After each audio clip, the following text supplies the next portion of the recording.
এই নন্দিনী মুভিটার যে উপন্যাস নরনন্দিনী আমাদের পরিতোষ বারোই দাদার লেখা, এই উপন্যাসটা আমাকে দেওয়া হয়েছিল 2018 সালে, এখন লাস্টের দিকে। দেন আমি পড়ার পর আমার গল্পটা অনেক ভালো লাগে। আর যেভাবে বাবু ভাইয়া বললো, রাসেলকে অনেক আগে থেকেই চিনি। রাসেলের সাথে আমার টেলিফিল্মেও কাজ করা হয়েছে, নাটকেও কাজ করা হয়েছে। তো ওই জায়গা থেকে তখন গল্পটা যখন আমার ভালো লাগলো, আমি তখন মনে করলাম যে না, আমি কাজটা করতে চাই, একদম মন দিয়ে করতে চাই।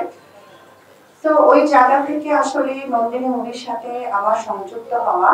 এবং নন্দিনী, সত্যি কথা বলতে, আমার একটি স্বপ্ন। এত বছর পর স্বপ্নটা পূরণ হচ্ছে, খুবই ভালো লাগছে আমার।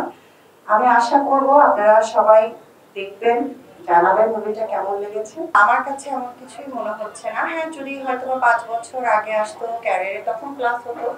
সো এখন আসছে, এখন ক্লাস হবে, সবকিছু আমরা সুন্দর করে দেখি। তখন হলে কি হতো অ্যাকচুয়ালি সেটা বলতে পারছি না, বাট আমার কাছে মনে হয় আমার ক্যারিয়ারে তেমন কোনো প্রভাব পড়বে। এখন হল কম হলেও যেমন দেখছি সবাই মুভি দেখতে যাচ্ছে। ইনফ্যাক্ট আমিও 6-7 বছর আগে খুব কম যেতাম হলে, বাট লাস্ট টাইমে অনেকগুলো ছবি আমি পার্সোনালি আমার ফ্যামিলি নিয়ে আমি হলে গিয়েছি, আমি মুভিগুলো দেখেছি, আমার আব্বু আম্মু আমার হাজবেন্ড সহ। সো ভাই একটা সুন্দর কথা বলেছে যে এখন অ্যাটলিস্ট আমরা তো সবাই যাচ্ছি।